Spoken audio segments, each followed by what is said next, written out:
New Drake. New Drake just dropped.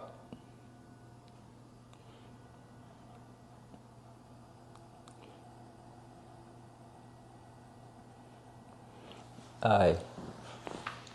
So I know you guys are probably waiting for my review on this new Drake. Um, I have a lot to say. I do have a lot to say with this new Drake.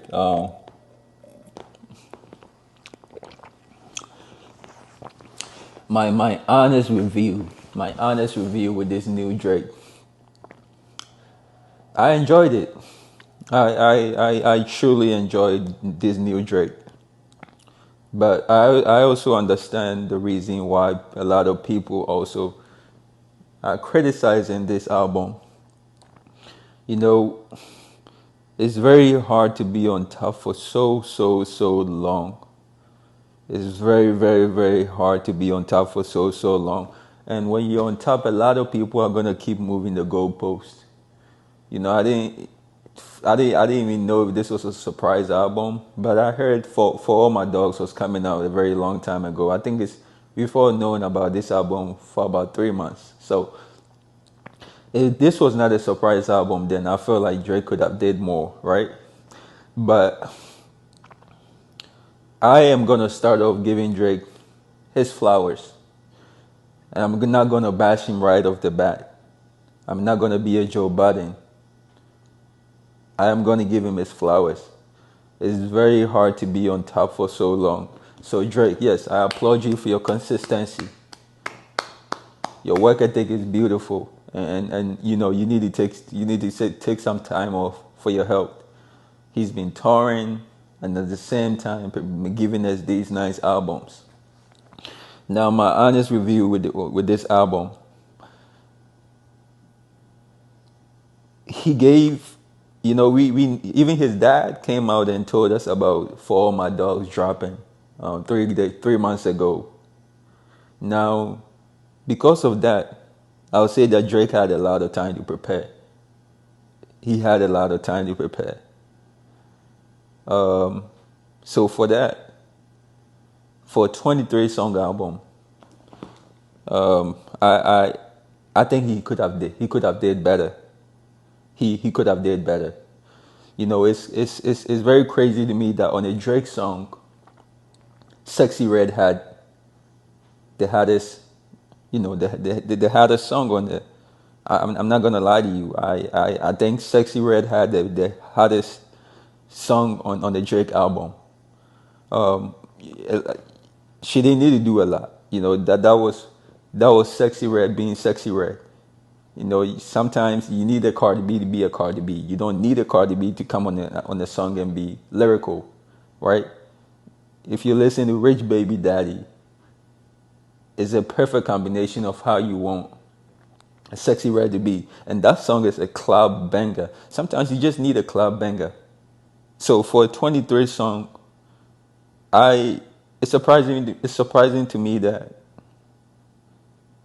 Sexy Red had the had the hottest track on the Drake album, and and and I was telling someone the other day that SZA also saved the album. Man, SZA did her thing on the album.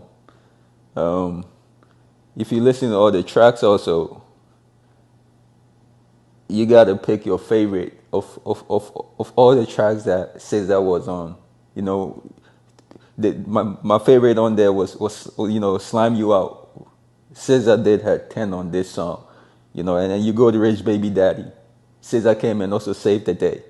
So like, I I think the Futures kind of overtook Drake, what Drake did on his own album. But most of the time when I listen to Drake, there's one thing I love about Drake. Drake is always gonna give you the good intro. Like you are always gonna get his number one song is always gonna be fire. You're always gonna get the good intro. Virginia Beach was fire. Like when I first listened to Virginia Beach, I was like, oh, okay, let me get into it. And then it goes down to like how his last two albums have been.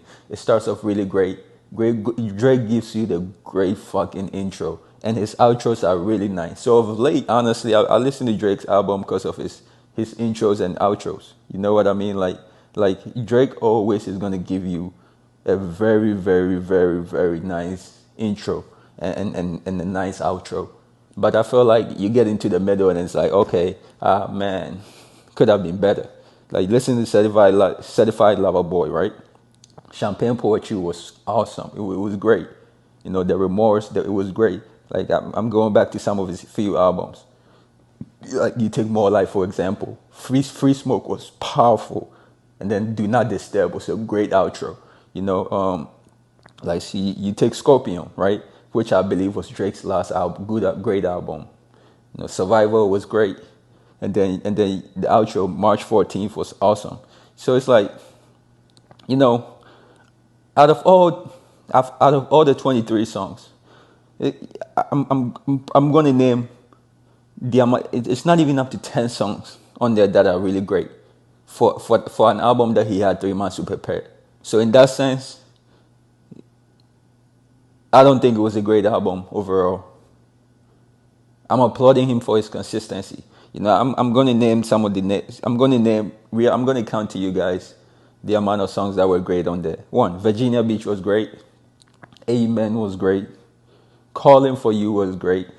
But why the fuck are they talking about college girls on calling for you? You know, these are 36-year-old men. Why the fuck is 21 Savage and them still talking about Scorpion, come on, right? Something. Which I believe was Drake's last album, great album. You know, Survival was great. And then the outro, March 14th, was awesome. So it's like, you know, out of all the 23 songs, I'm going to name the amount. It's not even up to 10 songs on there that are really great for an album that he had 3 months to prepare. So in that sense, I don't think it was a great album overall. I'm applauding him for his consistency. You know, I'm going to name some of the names. I'm going to count to you guys the amount of songs that were great on there. One, Virginia Beach was great. Amen was great. Calling for You was great. But why the fuck are they talking about college girls on calling for you? You know, these are 36-year-old men. Why the fuck is 21 Savage and them still talking about? Come on, sometimes we gotta get some matured album. Like remember what Jay-Z did on 444?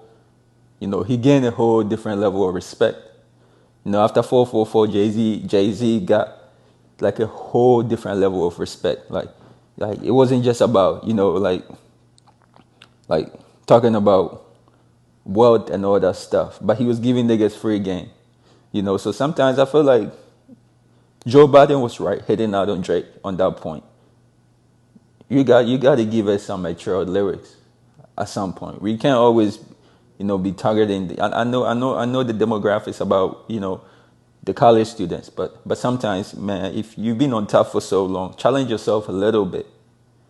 You know, Calling for You was still great for me, but you know, 37-year-olds still talking about putting college girls in fandoms. Like, come on, bro, do better, man. Like, you know, but they all still, you know, I enjoyed it.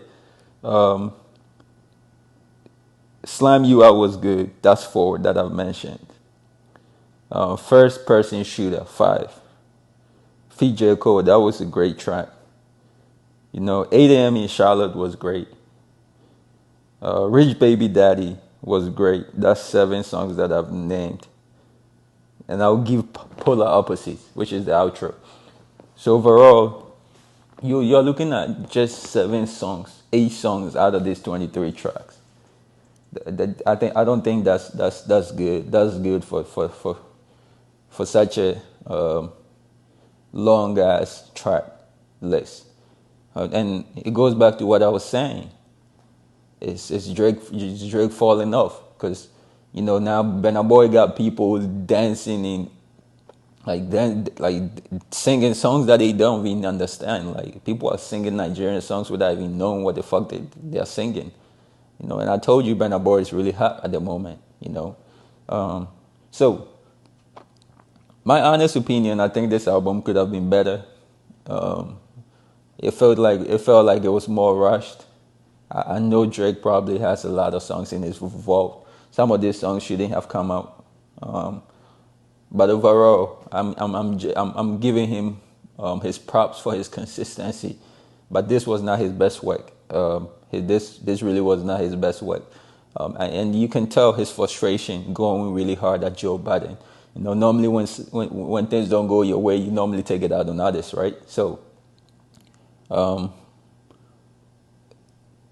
for those that wanted to know my opinion, Drake could have challenged himself more first to begin with. I think he could have taken more time to also work on this album. It feels very rushed to me. So yeah, not too much that I want to say. We already know there are some great albums out this year. This is not one of it. 7 good songs out of 23. It's not great for the GOAT. But we applaud Drake for his consistency, and I know he's gonna keep putting out more songs. I expect even more better singles coming out from him. So yeah, on to the next one. Peace.